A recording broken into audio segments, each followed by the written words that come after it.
પુષ્પારાજ ઝૂકેગા નહીં, પુષ્પારાજ ઝૂકેગા નહીં. ચેતરભાઈ વસાવા એક નવું ટાઇટલ આપી દીધું છે. ચેતરભાઈ વસાવા પર 2 કેસ થઈ ગયા છે અને ચેતરભાઈ વસાવા પર મુશ્કેલી વધી ગઈ છે. નમસ્કાર મિત્રો, વિડીયોમાં તમારું સ્વાગત છે. સૌથી મોટા સમાચાર આપણને મળી રહ્યા છે. આમ આદમી પાર્ટીના ધારાસભ્ય ચેતરભાઈ વસાવા પર 2 ગુના નોંધાઈ ગયા છે. 2 ફરિયાદ થઈ ગઈ છે. કેમ થઈ છે, કોના દ્વારા કરવામાં આવી છે, કેમ કરવામાં આવી છે, તો એ તમામ વિગતો આપણે જાણવાની કોશિશ કરીશું. વિડીયોને છેલ્લે સુધી જજો અને આપણી આ ચેનલ પર નવા આવ્યા હોય તો ચેનલને સબસ્ક્રાઈબ કરવાનું ભૂલશો નહીં, કેમ કે આપણે ગુજરાતની જે પણ ઘટના બને છે 24 કલાક ઓનલાઈન રહેતા હોય છે. જે પણ તાજેતરની જે ઘટના બની રહી છે એ તમામ ઘટના છે આપણે બતાવવાની કોશિશ કરતા હોય છે.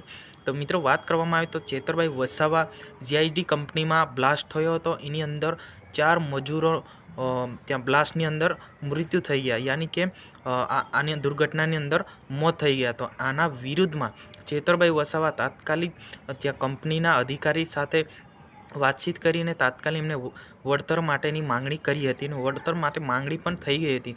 પરંતુ થોડા દિવસ પછી ચેતરભાઈ વસાવા પર કેસ થઈ ગયો. કેમ કેસ થયો, તો મિત્રો આપણે વાત કરવામાં આવે તો ચેતરભાઈ વસાવા હંમેશા ન્યાય માટે અને સારું કામ કરી રહ્યા છે. એટલા માટે ઘણા બધા લોકો ચેતરભાઈ વસાવાના સમર્થમાં આવી જતા હોય છે.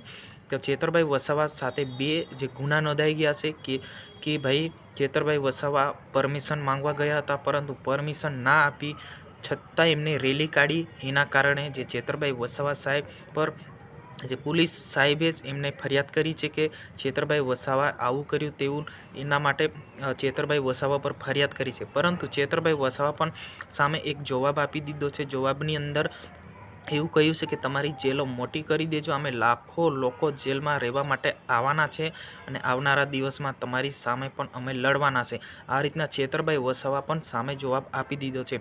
તો ખરેખર મિત્રો, અમારું કામ છે તમને સાચી માહિતી પહોંચાડવાની અને સાચી જાણકારી પહોંચાડવાની.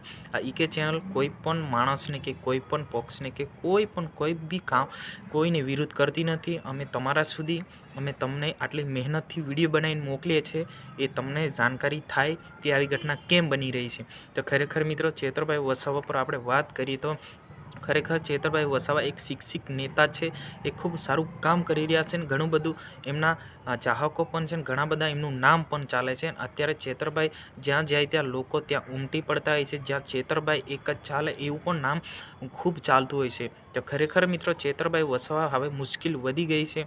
તો એ બધું સાઈડ પર રાખીએ, પણ ચેતરભાઈ વસાવા હવે જેલમાં જશે કે પછી રિમાન્ડ મળશે કે પછી આ જે કેસ થયા છે, જે ગુના નોંધાયા છે, એમને પાછા ખેંચી લેવામાં આવશે, તો એ આગળના ટાઈમે આપણને જોવા મળશે. 24 કલાક ઓનલાઈન તમને જે પણ માહિતી તાત્કાલિક હું તમને પહોંચાડતો હોય છે, એ ચેતરભાઈ વસાવાને જેલમાં જવું પડશે કે પછી આ જે ખોટી રીતે જે ગુના નોંધવામાં આવ્યા છે કે શું થયું છે, તમામ તપાસ થયા જ પછી સામે આવશે અને તમને લગાતાર હું 24 કલાક લાઈવ તમને બતાવીશ કે શું ચેતરભાઈ વસાવા સાથે શું બન્યું છે અને બન્યું તો શું થયું છે. ચેતરભાઈ વસાવા જેલમાં ગયા છે કે પછી ઘરે છે, એ પણ આપણે વિડીયોમાં તમને બતાવીશું. તો આજની વિડીયોની અંદર બસ આટલું જ હતું. આપણે મળીશું નેક્સ્ટ વિડીયોની અંદર.